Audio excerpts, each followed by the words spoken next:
Welcome to public TV news బులెటిన్ల ముందుగా headlines. శాంతియుతంగా గణేష్ ఉత్సవాలు నిర్వహించుకోవాలి. ఎస్ఐ సాయి ప్రసన్న కుమార్.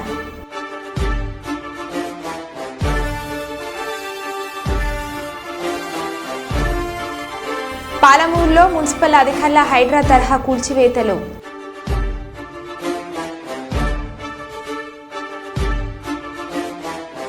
మద్యం మత్తులో ఒక వ్యక్తి సెల్ ఫోన్ టవర్ ఎక్కి నానా హంగామా.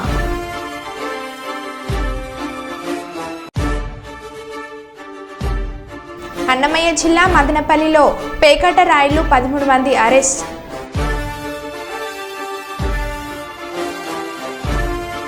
చేవెళ్ల ఎమ్మెల్యే కాళ్ళ యాదయ్యపై కోడిగుడ్లు టమాటాలతో కాంగ్రెస్ సీనియర్ నాయకుల దాడి.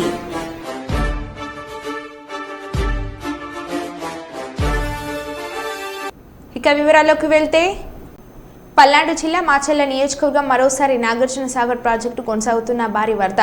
నాగార్జున సాగర్ ప్రాజెక్టు 20 గేట్లు ఎత్తివేత. 20 గేట్లు 5 అడుగుల మేర పైకి ఎత్తిన 1,62,000 క్యూసెక్ల నీటిని దిగువకు వదులుతున్న అధికారులు. ప్రస్తుతం నీటి మట్టం 590 అడుగులు. పూర్తి స్థాయి నీటి మట్టం 590 అడుగులు.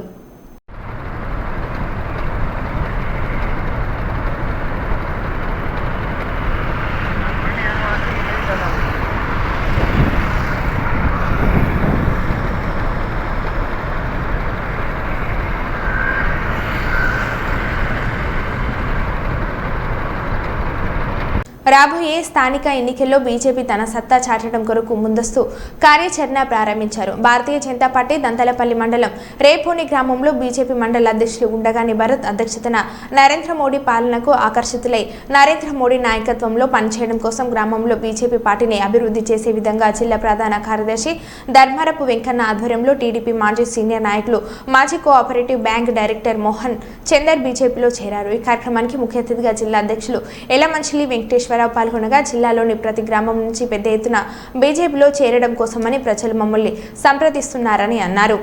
రాబోయే లోకల్ బాడీ ఎలక్షన్స్ లో దాదాపు అన్ని స్థానాలను కైవసం చేసుకునే దిశగా ఎస్పెషల్లీ దంతాలపల్లిలో మా కార్యాచరణ రూపొందిస్తున్నాం. ఇదే ఊపు మిగిలిన జిల్లా మొత్తం సభ్యత నమోదుతో పాటు అలాగే జాయినింగ్ సిమెంట్ కూడా చాలా తీవ్రంగా దృష్టి పెట్టాం. ఈసారి లోకల్ బాడీ ఎలక్షన్స్ లో బీజేపీ గెలుపును ఆపగలిగే వాళ్ళు ఎవరూ లేరు. ఆల్రెడీ కాంగ్రెస్ మీద విపరీతమైన వ్యతిరేకత వచ్చింది. 50% మనుషులకు కూడా 50% రైతులకు కూడా రుణమాఫీ చేయలేదు. రుణమాఫీ చేశామని చెప్పి సంకల్పుకుంటున్నారు. ఇప్పుడు అక్కడ ఉంది హైడ్రామానో అనేది మొత్తం కూల్చేదాకా కూడా మనం చెప్పలేము. చాలామంది జనాలు అనుకుంటున్నారు అది 10% 5% అట్లా కూల్చేసి మిగిలిన వాళ్ళ దగ్గర డబ్బులు వసూలు చేస్తారని చెప్పి అనుకుంటున్నారు. అది ఎంతవరకు కరెక్ట్ అనేది మనకు తెలియదు.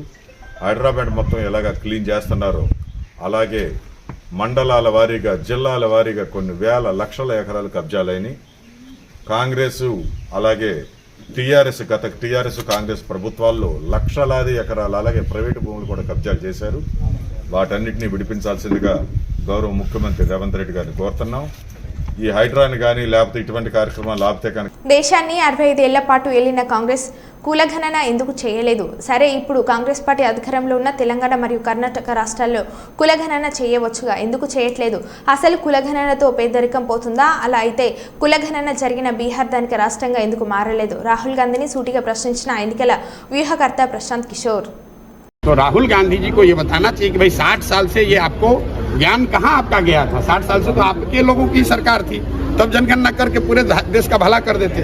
चलिए मान लीजिए अब उनको अक्ल आया है, अब उनको समझ में आई है बात, तो जनगणना जिन राज्यों में कांग्रेस की सरकार है, तेलंगाना में है, कर्नाटक में है, हिमाचल में है, वहां पर करके गरीबी दूर कर ले. हम लोग सब लोग उनके पीछे उसी मॉडल को मान लेंगे.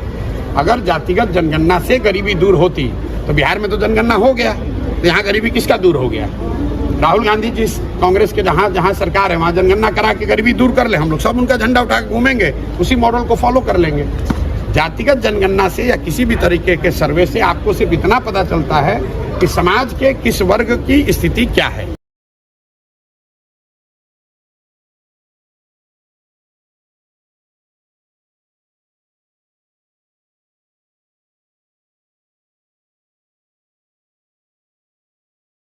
పంచాయతీ నిధులతో ప్రజలకు త్రాగునీరు.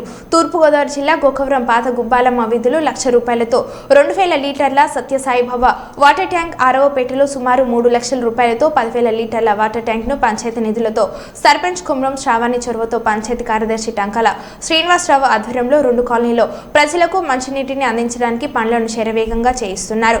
మరికొద్ది రోజుల్లోనే మంచినీటి ట్యాంకులను ప్రారంభిస్తామని తెలిపారు. కాలనీ వాసులు అధికారులకు, సర్పంచ్లకు కృతజ్ఞతలు తెలిపారు. ఈ సందర్భంగా స్థానికులు మాట్లాడుతూ ఎంతో కాలం నుంచి సత్యసాయిబాబా వాటర్ ట్యాంక్ కావాలన్న కలలు నెరవేరాయని తెలిపారు.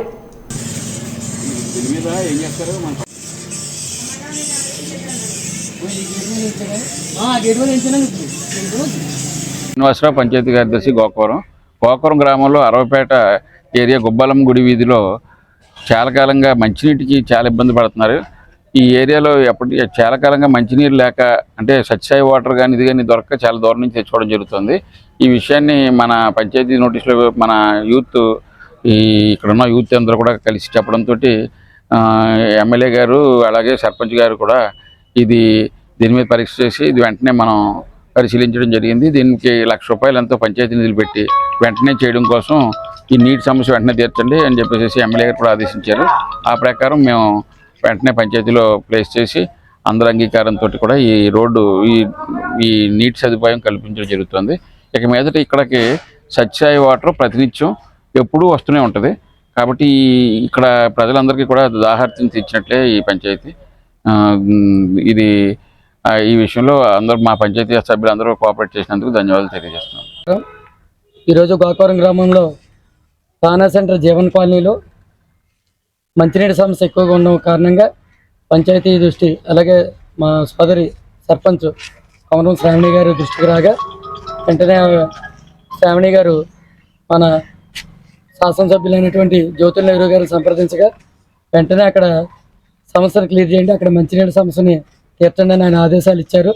ఆయన ఆదేశాల మేరకు సుమారు 1,00,000 రూపాయలు వెచ్చించి ఇక్కడ సత్యసాయి వాటర్ ఇక్కడ ప్రజలందరికీ కూడా త్రాగడానికి ఇచ్చేటువంటి సౌకర్యం కల్పించాం. దీని మీద ఎమ్మెల్యే గారికి ప్రత్యేక ధన్యవాదాలు తెలియజేసుకుంటూ సెలవు తీసుకుంటున్నాం. అండి, మరి ఇక్కడ మా పాత గుబ్బాలమ్మ జీవన కాలనీ, మరి మేము ఎంతో తాగునీటి కోసం ఎప్పటి నుంచో కూడా చాలా ఇబ్బందులు పడుతున్నాం.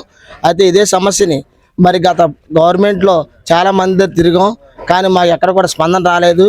మరి అదేవిధంగా మరి మా సర్పంచ్ గారు కుమ్రం శ్రావణి గారు బుజ్జి గారి దగ్గరికి వెళ్ళి, అయ్యా మేము ఇలా చాలా బాధల్లో ఉంటున్నామంటే మీకు ఎందుకో నేను చేస్తానని చెప్పి ఇటు సర్పంచ్ గారు, అటు పంచాయతీ సెక్రటరీ శ్రీనివాస గారు కలిసి ఎమ్మెల్యే గారి దగ్గరికి వెళ్ళి మాకెంతో విలువైన ఈ వాటర్ని ఈ రోజు మా కాళ్ళ దగ్గర తీసుకొచ్చారు. నిజంగా వాళ్ళిద్దరికీ కూడా చాలా కృతజ్ఞతలు తెలియజేసుకుంటున్నాం.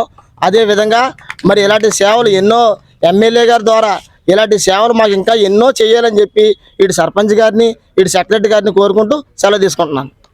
నేషనల్ అకాడమీ ఆఫ్ కన్స్ట్రక్షన్ నాక్ తెలంగాణ భవన మరియు కార్మిక సంక్షేమ మండలి వారి సౌజన్యంతో జగిత్యాల జిల్లా ఇండపల్లి మండలం గుళ్లకోట గ్రామంలో మహిళలకు ఉచిత కుట్ మిషన్ శిక్షణ ఇచ్చేందుకు ఏర్పాటు చేసిన శిక్షణ కేంద్రాన్ని ప్రభుత్వ విప్ ధర్మపురి ఎమ్మెల్యే అడ్లూరి లక్ష్మణ్ కుమార్ మరియు వారి సతీమణి కాంతాకుమారితో కలిసి ప్రారంభించారు. ఈ సందర్భంగా వారు మాట్లాడుతూ తెలంగాణ రాష్ట్ర భవన మరియు కార్మిక సంక్షేమ మండలి ద్వారా ఏర్పాటు చేసిన ఉచిత కుట్టు మిషన్ శిక్షణ కేంద్రాన్ని ప్రతి ఒక్క మహిళ వినియోగించుకోవాలని, ఈ కుట్టు మిషన్ శిక్షణకు సంబంధించిన మహిళా సోదరిమణులు నన్ను కలిసి శిక్షణ గదికి అద్దె చెల్లించే విషయంలో కొంత ఇబ్బంది ఉందని చెప్పిన వెంటనే గదికి సంబంధించిన అద్దె నేనే స్వయంగా చెల్లించి శిక్షణ కేంద్రాన్ని ప్రారంభించడం జరిగిందని, శిక్షణ అనంతరం వారికి సర్టిఫికేట్స్ తో పాటు కుట్టు మిషన్లు ఇవ్వడం కూడా జరుగుతుందని, ఇప్పుడు 28 మంది మహిళలకు శిక్షణ ఇవ్వడం జరుగుతుందని, మరో విడతలో మరికొంతమందికి శిక్షణ ఇస్తామని, శిక్షణ విషయంలో ఎవరికి ఎటువంటి ఇబ్బందులు కలిగినా తన దృష్టికి తీసుకురావాలని సందర్భంగా తెలియజేశారు.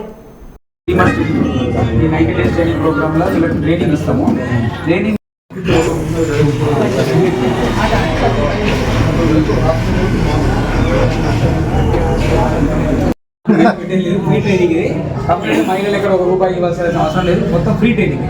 సో మనం టోటల్గా మన జిల్లాలో ఇప్పుడు 4 సెంటర్లు నడుస్తున్నాయి. రాష్ట్ర ప్రభుత్వం గౌరవ ముఖ్యమంత్రి గారి యొక్క ఆధ్వర్యంలో కూడా national academy of institution Jagtial జిల్లా కలెక్టర్ గారు మరియు నేషనల్ అకాడమీకి సంబంధించినటువంటి డైరెక్టర్ గారు ఈ జిల్లాకు సంబంధించినటువంటి కాఫీ మేస్త్రీలకు సంబంధించిన ట్రైనింగ్ ఇచ్చుకుంటూ వారి కుటుంబ సభ్యుల సోదరిమణులకు కూడా ప్రత్యేకంగా కుట్టు మిషన్ శిక్షణ ఇచ్చి ప్రభుత్వమే ఆ శిక్షణ సమయాన్ని అంతా కూడా ఒక మంచి ట్యూటర్ని పెట్టి ఒక ఏజెన్సీ ద్వారా వాళ్ళ కుట్టు మిషన్ యొక్క శిక్షణ పూర్తిగా నేర్పించి దాని తర్వాత మిషన్ కూడా రాష్ట్ర ప్రభుత్వం ఇవ్వడం జరుగుతుంది. దానిలో భాగంగా జిల్లాలో ఇప్పుడు డైరెక్ట్గా ధర్మపురిలో కానీ ఈరోజు వెలుగుటూరు మండలం ఉన్నటువంటి పూర్వ కరీంనగర్ వెలుగుటూరు మండలం సంబంధించినటువంటి ఇది గొల్లకోటలో నిన్న మా సోదరిమణులు వచ్చి ఎమ్మెల్యే గారు మాకు రూమ్కు ఇబ్బంది అవుతుంది అని చెప్పి అడగడం జరిగింది.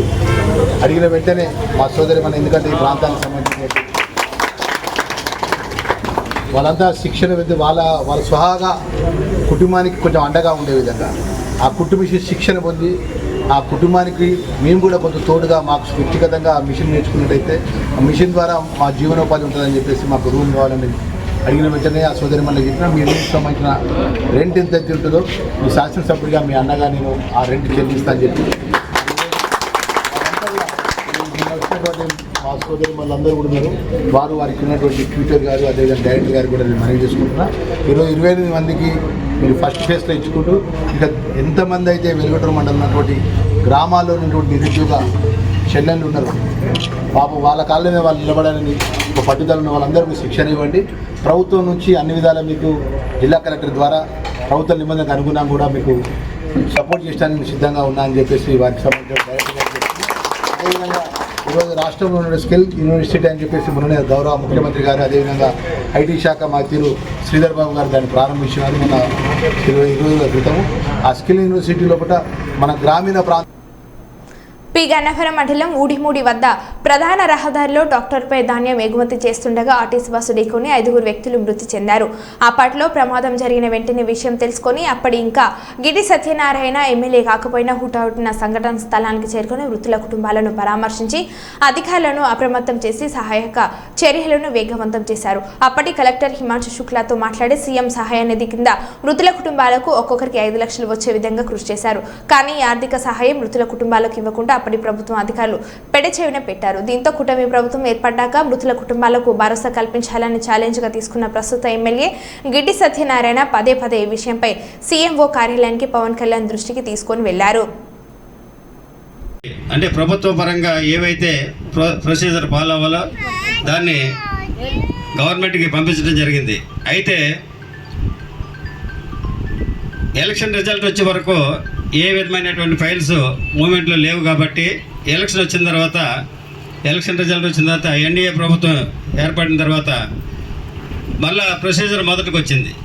ఏంటంటే గత ప్రభుత్వంలో ఇచ్చినటువంటి ప్రొసీడింగ్స్ ఏవి కూడా చెల్లవు, అంచేత మీరు మరలా ఈ ఎక్స్గ్రేషియా గురించి అప్లై చేసుకుంటే కానీ పని అవ్వదని అధికారులు చెప్పడం వల్ల నేను ఎప్పటికప్పుడు ఆర్డీఓ గారితో కలెక్టర్ గారితో టచ్లో ఉండి దీనికి సంబంధించినటువంటి వివరాలు తెలుసుకుంటూ ఫైల్ ప్రాసెస్ చేయడం జరిగింది.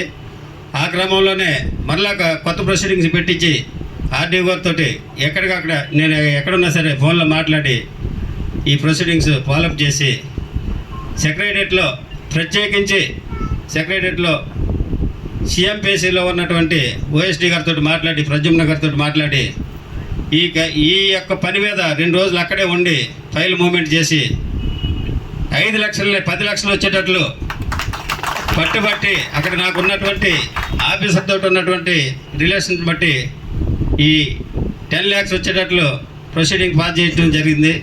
అది జరగానే ఇమీడియట్గా ఆర్డీఓ గారికి ఫోన్లో తెలియజేశాను. దీని విషయంలో కొంతమంది అంటే అవగాహన లోపం ఉన్నటువంటి కొందరు వ్యక్తులు చనిపోయినటువంటి వ్యక్తులకు మేము అది ఇచ్చేసామని చెప్పుకోవటం కూడా సోషల్ మీడియాలో జరుగుతుంది. దయచేసి ఈ పని విషయంలో ఎవరికి కూడా ఏ విధమైనటువంటి సంబంధం లేదు. దీన్ని మొదటి నుంచి కూడా నేను ఫాలోఅప్ చేసి ఈ బాధిత కుటుంబాలకి న్యాయం చేయాలనే ఉద్దేశంతో ఇంతవరకు ఎవరు చేయలేనటువంటి పని ఇది. ఎక్స్గ్రేషియా 10 lakhs అంటే నాట్ ఏ జోక్.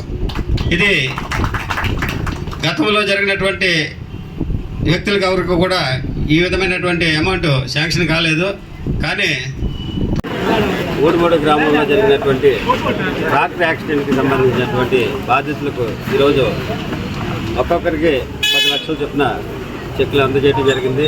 ఇది ఎన్డీఏ ప్రభుత్వం బాధిత కుటుంబాలకి న్యాయం చేయాలనే ఉద్దేశంతో స్పందించి వారు చేసినటువంటి ఎంతో సహృదయంతో చేసినటువంటి ఆర్థిక సహాయం ఇది.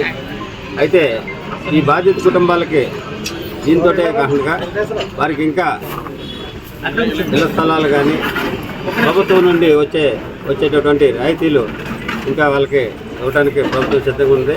తప్పనిసరిగా కుటుంబాలను ఆదుకోవడానికి వారికి ఏ విధమైనటువంటి ఇబ్బంది లేకుండా, అంటే ఆ కుటుంబ యజమానులు చనిపోయారు కాబట్టి వారు ఎంతో దుఃఖంలో ఉన్నారు. వారికి ఆర్థిక పరంగా సహాయం చేసినా కూడా ఇంకా వారికి ఆ కుటుంబాలకి ఇళ్ల స్థలాలు కానీ ఇతర సదుపాయాలు కల్పించడానికి ప్రభుత్వం ముందుంటుందని ప్రభుత్వంతో మాట్లాడి వారికి కుటుంబాలకు సాయం చేస్తానని ఈ సందర్భంగా తెలియజేస్తున్నాను. స్థానిక వెంకటరమణ కాలనీలో తనిస్ ఫంక్షన్ హాల్లో బుధవారం సీతారాం చిత్రాలు ప్రీ రిలీజ్ ఫంక్షన్ యువత కేరింతల మధ్య సినీ అభిమానుల మధ్య సందడితో వైభవంగా జరిగింది. ఈ సందర్భంగా చిత్రం యూనిట్ వారు నిర్వహించిన సాంస్కృతిక కార్యక్రమాలు, డ్యాన్స్ ప్రోగ్రామ్స్ అక్కడి ప్రేక్షకులను ఎంతగానో ఆకట్టుకున్నాయి. ఈ సందర్భంగా కార్యక్రమానికి ముఖ్య అతిథిగా హాజరైన కర్నూలు ఎంపీ బస్తిపాటు నాగరాజు మాట్లాడుతూ తనకు కూడా సినీ పరిశ్రమ కష్టాలు బాగా తెలుసని ఆయన అన్నారు. ఎందుకంటే నేను గతంలో కూడా సినీ రంగ ప్రవేశంతో ఒక ప్రత్యేకమైన చిత్రాన్ని నిర్మించానని ఆయన తెలిపారు. అప్పటి నుంచి నాకు బయట ప్రపంచంతో పరిచయాలు పెరిగాయని ఆయన గుర్తు చేశారు. మనం రాయలసీమ వాసులుగా మన ఏరియాలో నిర్మిస్తున్న ఇలాంటి ప్రతిభావంతులను సినీ రంగంలో ప్రోత్సహించాలని ఆయన ప్రేక్షకులను మెయిన్ సినిమా ఏం మెసేజ్ ఇవ్వాలనుకుంటున్నారు? సినిమా ఒక కామెడీ ఎంటర్టైనర్ అండి. మెసేజ్ కూడా చాలా ఉన్నాయి సినిమాలో. ఒక మిడిల్ క్లాస్ అబ్బాయి తన లైఫ్లో ఎలాంటి స్ట్రగుల్స్ ఫేస్ చేశాడు, తన లైఫ్ డ్రీమ్స్ని ఎలా అచీవ్ చేశాడు అనేది సినిమాలో చూస్తారు మీరు. సో అవన్నీ చాలా మధ్యతరగతి కుటుంబాలకి హత్తుకునేలా ఉంటాయి సీన్స్ అన్ని. ఇప్పుడు మద్యం పాట అనేది ఎందుకు పెట్టాల్సి వచ్చింది? సినిమాలో మద్యం పాట స్పెషల్గా ఏం లేదండి. ఒక సినిమాలో లవ్ ఫెయిర్లో అయినా బాధ కలిగిన ప్రతి ఒక్కరు చూసేది మద్యం గురించి. సో దాని గురించి ఒక ఫన్నీ వేలో మా లిరిసిస్ట్ గారు రాయడం జరిగింది. సో ఒక ఫన్నీ వేలోనే అది చిత్రీకరించడం జరిగింది. లక్ష్మణ్ సీతారాం చిత్రాలు సినిమాలో హీరోని. సో ఆగస్ట్ 30 సీతారాం చిత్రాలు రిలీజ్ అవబోతుంది. ఈరోజు ఎగ్జిబిట్కి వచ్చిన ఎంపీ గారికి, ఎమ్మెల్యే గారికి చాలా థ్యాంక్స్ అండి. అండ్ ఇక్కడ మా ట్రైలర్ రిలీజ్ చేసిన, సాంగ్స్ రిలీజ్ చేసిన ప్రజల నుండి చాలా అభినందనలు అయితే వచ్చాయి. సో ఒక్కరోజు అవకాశం ఉంది ప్రజలందరికీ కర్నూలు వాళ్ళకి సపోర్ట్ చేయడానికి. సో అందరూ ముందుకు వచ్చి రేపు పొద్దున ఒక చిన్న సినిమా పెద్ద సినిమా లేకుండా ఒక కంటెంట్ ఉన్న సినిమాకి మీ ప్రోత్సాహం అందిస్తారని చెప్పి మనస్ఫూర్తిగా కోరుకుంటున్నాము. థ్యాంక్ యూ సో మచ్ అండి. సపోర్ట్ చేసిన మీడియా మిత్రులందరికీ థ్యాంక్ యూ సో మచ్. నేను చాలా హ్యాపీ ఫీల్ అవుతున్నాను. అండ్ ఫిలిం ఆల్మోస్ట్ అందరికీ తెలిసింది. అండ్ మీడియా ద్వారా ఇంకాస్త తెలుగు వాళ్ళు కూడా తెలియజేయాలని కోరుకుంటున్నాను. ఆగస్ట్ 30 థియేటర్స్లో మా మూవీ రిలీజ్ అవుతుంది. సో ప్లీజ్ సపోర్ట్ చేసే చిన్న సినిమా అయినా పెద్ద సినిమా అయినా సరే కంటెంట్ ఉన్న సినిమాని ఎప్పుడు అందరు సపోర్ట్ చేస్తారు. అలాంటి సినిమానే మా సినిమా కూడా. సో అందరూ థియేటర్స్కి వచ్చి చూడాలని కోరుకుంటున్నాను. Thank you so much. Kurnool cinema, ఇది కర్నూలు వాళ్ళు తీసిన సినిమా. సో ఈరోజు మనం ప్రీ రిలీజ్ ఈవెంట్ చేసాం కర్నూలులో. ఇది మన కర్నూలు సినిమా, సీతారాం చిత్రాలు సినిమా. అండ్ దీనికి గెస్ట్కి వచ్చినటువంటి మేడంకి, సార్కి చాలా thank you so much sir, me valuable time ఇచ్చినందుకు. అండ్ ఆగస్ట్ 30 మన సినిమా రిలీజ్ కాబోతుంది. ఫుల్ లెంత్ ఫ్యామిలీ ఎంటర్టైనర్, అందరూ చూడాలి, అందరూ చూస్తాను కోరుకుంటున్నాను. Thank you. ఫస్ట్ అనుకున్నది వేరు, ఇప్పుడు చూస్తున్నది వేరు. తనలో ఉన్న ఫైల్ ఎలా ముందుకు తెచ్చారు అనేది ఇప్పుడు బాగా కనిపిస్తుంది. నిజంగా నాగా శశిధర్ రెడ్డి గారు హ్యాట్స్ ఆఫ్ టు యు. ఎందుకంటే మీలో పట్టుదల, మమ్మల్ని అందరినీ, మన రాయలసీమలో ఉన్న అందరినీ కూడా ఎదిగేలా చేయాలి అని మీరు తీసుకున్న తపన. అంతేకాకుండా మన సినిమాని ప్రపంచం మొత్తం చూసే విధంగా అద్భుతంగా తయారు చేశారు మీరు. అందుకు నిజంగా నేను చాలా సంతోషిస్తాను. మరి నేను కోరుకునేది మీడియా సోదరులందరినీ ఒకటే, ఏ సినిమా అయినా హిట్ కావాలి అంటే మీ సపోర్ట్ ఖచ్చితంగా కావాలి. అద్భుతాలు సృష్టించడానికి మన రాయలసీమ నుంచి రత్నాలు ఉన్నారు, దర్శకులు ఉన్నారు, నిర్మాతలు ఉన్నారు, ఆర్టిస్టులు ఉన్నారు, టెక్నీషియన్స్ ఉన్నారు. మరి వీళ్ళందరికీ ఆశీర్వాదం దొరకాలి అంటే ఖచ్చితంగా మీడియా సోదరుల నుంచి మాత్రమే సాధ్యమవుతుందండి. మరి మీరు మన సినిమా అంటే మన రాయలసీమ వచ్చే ప్రతి సినిమాని కూడా మీరు ఎంకరేజ్ చేయాలి. మన రత్నాలందరినీ కూడా ప్రపంచ ప్రఖ్యాతిగాంచేలా చేయాలని మనస్ఫూర్తిగా కోరుకుంటూ మరి మన సినిమా రాజమండ్రి సెంట్రల్ జైలు వద్ద రైతులు వ్యాపారిని తీసుకెళ్లినట్లు గుర్తించిన పోలీసులు. కిడ్నాప్కు గురైన ఒడిశాకు చెందిన వ్యాపారి సంజయ్ కలాసిగా గుర్తింపు. రైతులకు 7 కోట్ల నగదు బకాయిలు ఉండటంతో కలాసిని తీసుకెళ్లిన అక్వా రైతుల నుండి చేపలు కొని కోట్ల రూపాయల బకాయిలు పెట్టిన కలాసి చెరువుల వద్ద నుండి చేపలు కొని ఒడిశాకు తీసుకువెళ్లి వ్యాపారం చేసిన కలాసిపై కోనసీమ, కాకినాడ జిల్లాలో అనేక చీటింగ్ కేసులు ఉన్నాయి. అరెస్ట్ అయిన ప్రతిసారి ఒడిశా పారిపోయిన కలాసి ఈసారి తమ బకాయిల కోసం ముందుగానే జైలు వద్దకు వచ్చి కలాసిని తీసుకెళ్లిన రైతులు కలాసి బంధువులు ఇచ్చిన ఫిర్యాదుతో తీసుకెళ్లిన వారిపై కేసు నమోదు చేశారు. అమలాపురంలో కలాసి ఉన్నట్లు గుర్తించిన పోలీసులు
కర్నూలు జిల్లా పత్తికొండ మండలం పుచ్చకాయలమాడ గ్రామంలో ఈ నెల 31వ తేదీన రాష్ట్ర ముఖ్యమంత్రి చంద్రబాబు నాయుడు పర్యటించిన సందర్భంగా ఏర్పాట్లను పరిశీలించిన జాయింట్ కలెక్టర్ డాక్టర్ బి నవ్య, పత్తికొండ ఎమ్మెల్యే కేఈ శ్యాంబాబు.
కుప్పం నియోజకవర్గం పరిధిలోని డాక్టర్ బిఆర్ అంబేద్కర్ గురుకుల పాఠశాలలో జరిగిన సంఘటనపై డీసీఓ తగిన చర్యలు తీసుకుంటామని మీడియాతో తెలియజేశారు. గురుకుల పాఠశాల పరిధిలో పీటీగా పనిచేస్తున్న ఉపాధ్యాయులు విద్యార్థులను పక్కన పెట్టుకుని విద్యా సంస్థలో మద్యం సేవిస్తున్నట్లు సామాజిక మాధ్యమాలలో విస్తృతంగా ప్రచారం జరుగుతుంది.